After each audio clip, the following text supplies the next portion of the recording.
మనుగడ కోటి అలలుగా పొంగు వరదల వేగాల పడిలేచు వలలకు తీపి కలలకు లేని అలసట నీకేలా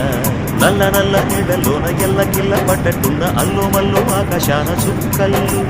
అమ్మాయంటే జాబిల్లమ్మ అబ్బాయంటే సూర్యుడమ్మ ఇంటిది మనవలంట దిక్కు ఎవరికి వారే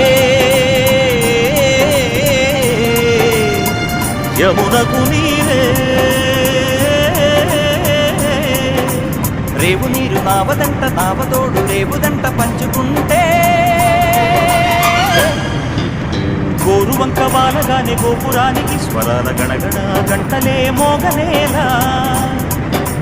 గోపబాలుడొచ్చినాక గోకులానికి పెదాల కిలకిలా పువ్వులే పుట్టలేదా